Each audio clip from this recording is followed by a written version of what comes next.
So I'm a sucker for fast-paced, trial-and-error style games.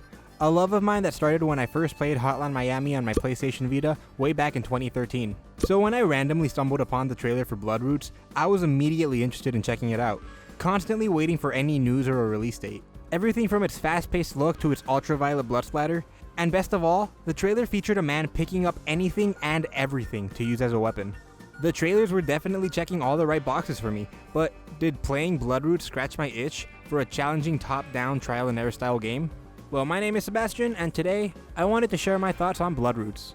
You play as Mr. Wolf, who was once the leader of a gang called the Beasts. The game starts off, and the Beasts, along with someone called Mr. Black Wolf, betray and kill you. Some time passes, and Mr. Wolf somehow wakes up from the dead, and is now out on a revenge mission to hunt down Mr. Black Wolf by visiting his old gang members and killing anyone who gets in his way. Mr. Wolf is blinded by revenge. I'm pretty sure throughout the game, all he says is, "Where is Mr. Black Wolf?" And I think his very narrow-minded way of thinking really sets the tone for the gameplay. Since he's just a rage-filled murder machine, it makes sense when you go around and violently tear anyone apart that stands in your way. The game takes some twists along the way. Plus, you get to see some flashbacks with some of the gang members, letting you know a bit more about them. It's a pretty standard revenge tale, but I found it enjoyable enough. But the star of the show here is gameplay. I've already mentioned that the game is very trial and error. What that means is that you die in one hit, and immediately respawn at the start of the area. Now, this might be a turnoff for some people, but I love these kinds of games. They force you to learn from your past mistakes, and the areas are short enough that you very quickly get back to where you were when you died. Now, any game where you die in one hit can be a bit of a challenge, but because you instantly respawn and get back into it, it never becomes so frustrating that the game feels unbeatable. The gameplay loop is perfect, and gets you thinking, okay, this is the run. Every new attempt you make. In this game, everything is your weapon. I mean, in what other game can you kill someone with a carrot? Most things laying around the environment can be used as a weapon. I already mentioned carrots, but you also have ladders, parts of fences, pots, boxes, wheels, chairs, axes, swords, grappling hooks, guns, and a fucking Buster Sword from Final Fantasy VII. Dude, I can spend the rest of my day here just listing off things that you could use as a weapon in this game. And as much as I want to do that, I'm going to have to go ahead and just pull the brakes on it a bit and stop myself because I have to move on. Each weapon feels unique. Some of them dash you towards enemies, adding to the speed of the gameplay. Grappling hooks pull you towards enemies, and you can chain this together between a few enemies. There's ranged weapons to kill from a distance, some objects you can spin around and take out multiple enemies in an area, and some objects you can light on fire by passing them over a campfire. This game never runs out of creativity with how these objects are used, and it's really fun seeing something new in a level and thinking, I wonder what that does, and never being disappointed with the answer. The game is also really good at encouraging you to try different weapons. Most of the normal everyday items you use as a weapon usually break in one hit, and every other weapon usually only has 3 hits you can do with it before it breaks, essentially forcing you to constantly be picking up new weapons. It also encourages using other weapons when you kill the last remaining enemy in an area, because the game does a cinematic final kill. Each weapon has its own final kill animation, so I found myself a lot trying to find a weapon I hadn't used yet just to see what the animation would look like. Movement is very important in a game like this, because one wrong step can get you killed. Being able to swiftly move around the level is something this game excels at. There's plenty of things around the levels you can ride, like wagons and barrels, and many of the objects you use as weapons also double as traversal mechanics, being able to vault up to high ledges with ladders and poles, or dashing over large gaps using a sword. The game uses these traversal mechanics wisely in its level design too, oftentimes making you do some platforming using these abilities. Not only are platforming and traversal great, but the level design in general is just really strong.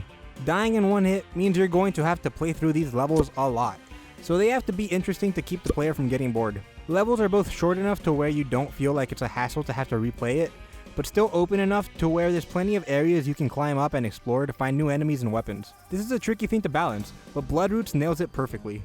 Areas also have multiple paths you can take. You have to kill everyone in an area in order to progress, but at the start of the area, the game doesn't hold your hand and make you go down a specific path. It usually gives you a few options, and each option takes you to a very different layout of enemies, weapons, and other environmental mechanics. Giving you multiple paths to go through the area is great, because if you find yourself not making much progress taking one path, you can change up your approach and take a different one. The game also throws in a few bonus levels every now and then, where you have to destroy a bunch of dummies before time runs out. These are fun and help you practice your movement a bit for the real levels.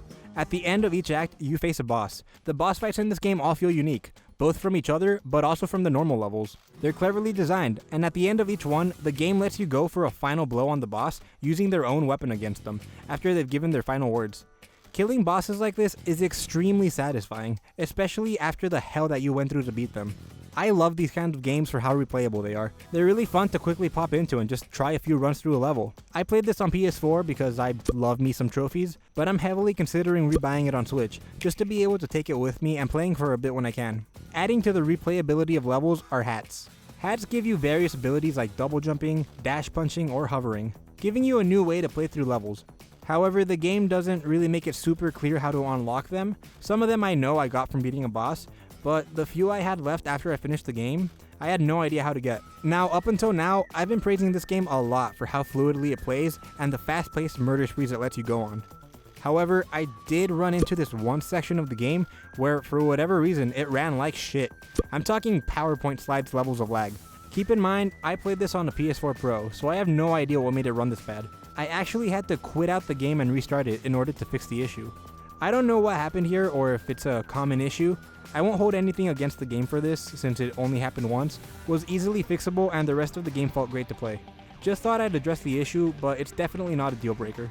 I clearly really like this game. It lived up to the hype I had for it, and it scratched the itch I was feeling for this type of game. I loved it on PS4 and highly recommend it there, but like I said, I think this game would be perfect for on the go, so all you Switch players should definitely pick it up. Now, if you're still not convinced, I saved the best for last. And if this doesn't convince you to check out this game, then I honestly don't know what will. Because this next point took this game from really good to being perfect. You can pet dogs. This game lets you pet dogs. I mean, I don't even know what else to say after that. This game is great. You should all play it and then come back here and leave a comment telling me what you thought of it. And if you did enjoy this video as much as I enjoyed the game, you should all give it a like, share it with your friends, and subscribe if you aren't already. You can also leave a comment letting me know what you think I can improve in future videos, or recommending me any games that you want to see me talk about. Follow me on stuff to stay up to date with whatever the fuck I'm doing. I hope you all have a great rest of your day and or night, depending on when you watch the video. And with all that said, that is it for me for now, and I'll talk to you all next time.